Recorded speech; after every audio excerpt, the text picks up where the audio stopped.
दोस्तों, आपने कभी किसी पुलिस वाले से पंगा लिया है कभी? क्या किसी पुलिस वाले को रस्सी के सांप बनाते हुए देखा है? नहीं देखा है? आओ हम दिखाते हैं कैसे बनता है रस्सी का सांप। हमारे देश को आज़ादी मिलने के कुछ समय बाद की ये बात है। किसी नगर में एक कोतवाल साहब रहा करते थे। अपनी हजामत करवाने के लिए वो अपने एक खास नाई के यहाँ जाया करते थे। एक बार कोतवाल साहब का मुंह लगा नाई उनसे पूछ बैठा, साहब मैंने सुना है कि आप लोग रस्सी का सांप भी बनाए थे, लेकिन आखिर कैसे हुजूर?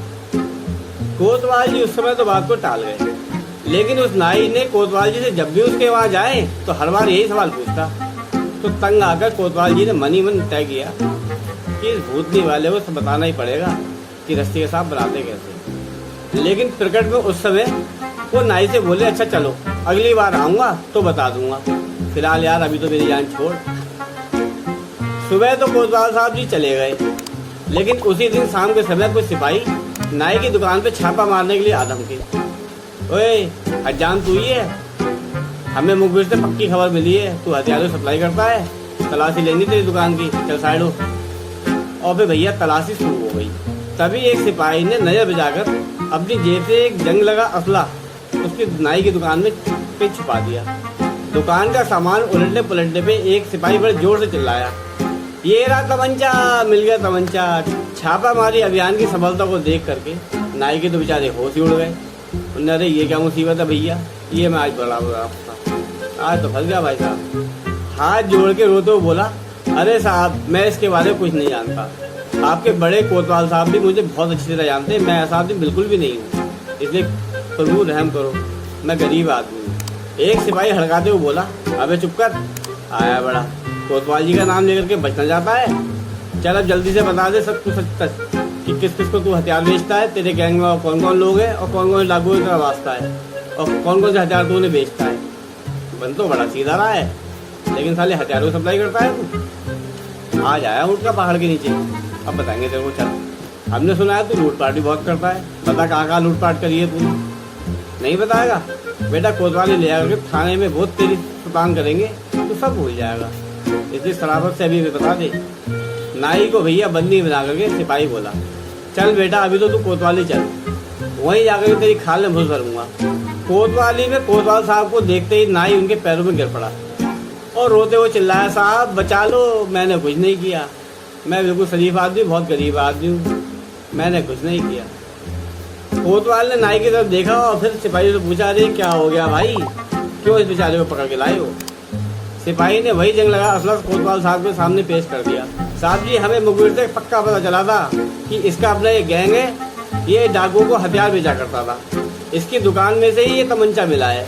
कोतवाल ने सिपाही से कहा, अच्छा चलो तुम जाओ, मैं इससे पूछताछ करता हूँ। सिपाही के जाते ही कोतवाल साहब बड़ी हमदर्दी से बोले, अबे अब ये क्या कर दिया तूने? नाई रोते हुए बोला, सरकार मुझे बचा लो, मैंने कुछ नहीं किया, मैं बड़ा शरीफ आदमी हूँ, मैं इन चक्करों में कहाँ पड़ने वाला आदमी, आप जानते ही हो। कोतवाल साहब ने कुछ देर तक गंभीरता सोचने के बाद नाई से बोले, देख भाई ये जो ये सिपाही है ना, ये सब के सब एक नंबर के हरामखोर हैं। अगर मैंने तुझे अभी छोड़ दिया तो ये मेरी शिकायत ऊपर बड़े अफसर से कर देंगे, इसलिए इनकी जेब में कुछ ना कुछ तो माल डालना ही पड़ेगा। देख मैं तुझे अपनी जिम्मेदारी पे 2 घंटे का टाइम देता हूँ, तू घर जा करके या कहीं से भी 20,000 रुपये का इंतजाम करके ले गया, 5,000 रुपये चारों को बांट देंगे तो ये चुपचाप हो जाएंगे और मैं तुझे छुड़वा दूंगा, जल्दी कर। नाई फिर से रोते हुए बोला, अरे हुजूर मैं गरीब आदमी कहाँ से 20,000 रुपये का इंतजाम कर पाऊंगा, मैं बहुत गरीब आदमी हूँ, आप तो जानते हैं सारी बात। कोतवाल साहब नाई को डांटते हुए बोले, अरे यार तू तो मेरा अपना आदमी है, इसलिए मैं तेरे लिए इतना सब कुछ कर रहा हूँ, तेरी जगह अगर कोई और होता ना तो वही तक का तो जेल में पहुँच गया होता। चल अब जरा जल्दी कर, वरना बाद में मैं तेरी कोई मदद नहीं कर पाऊंगा। बेचारा नाई रोता कलपता वो अपने घर गया। उसकी अम्मा के चांदी कुछ जेवर थे, बाजार के चौक बाजार में एक सुनार के यहाँ ले आकर सारे जेवर बेच करके और अपनी अगली पिछली जमा पूंजी मिला के कुछ घरवाली से, कुछ पड़ोसियों, कुछ रिश्तेदारों से लेकर के पैसे किसी तरह 20,000 रुपये करके कोतवाली लेके पहुंचा और सहनते हुए 20,000 रुपये कोतवाल साहब के हाथ में थमा दिए। कोतवाल जी ने रुपये को संभालते हुए कहा, क्यों बे इतनी जल्दी कहाँ से ले आए इतने सारे रुपए?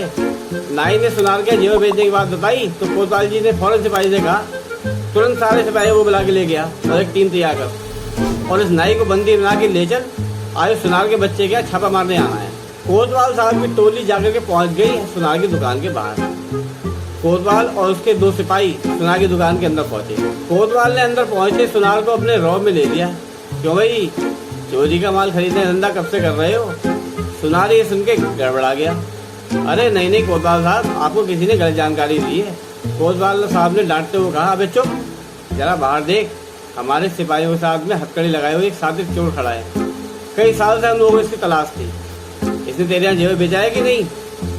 बेटा तू तो जेल जाएगा ही जाएगा, साथ ही साथ दुकान का सारा माल भी जब्त होगा। सुनार ने जैसे ही बाहर सिपाहियों के साथ में हथकड़ी पहले नाई को देखा, उसके तो होश ही उड़ गए।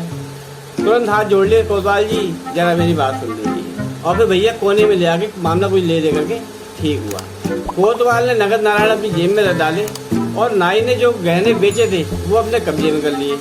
फिर सुनार को सख्त चेतावनी दी, देखो भाई, आदमी हो तुम शरीफ लगते हो और तुम्हारे खिलाफ ये पहला ही मामला था, इसलिए छोड़ रहा हूँ, आगे से फिर कोई शिकायत ना मिले।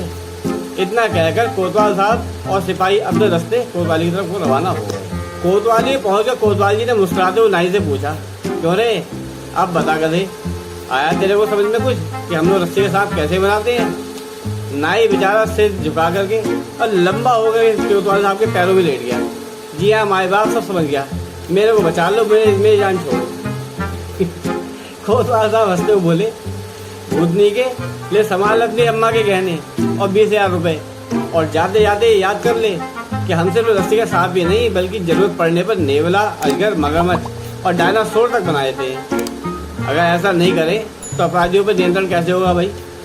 तो प्रिय दोस्तों, कैसे लगी आपको वीडियो? अगर वीडियो पसंद आई हो, आपको वीडियो सही लगी हो तो एक लाइक करके अपने संबंधी एवं मित्रगणों को शेयर करें, और यदि कुछ कमी लगी हो तो हमें कमेंट बॉक्स में बताएं। दोस्तों, ऐसी ही मजेदार वीडियो देखने के लिए इस चैनल को आप सब्सक्राइब भी कर सकते हैं, जो कि यूट्यूब पर बिल्कुल फ्री है। तो मिलते हैं आपसे कल शाम 4 बजे फिर से एक नई वीडियो में, फिर से एक नई कहानी के साथ। वीडियो अंत तक देखने के लिए धन्यवाद। अभी के लिए विदा दीजिए। जय हिंद, वंदे मातरम।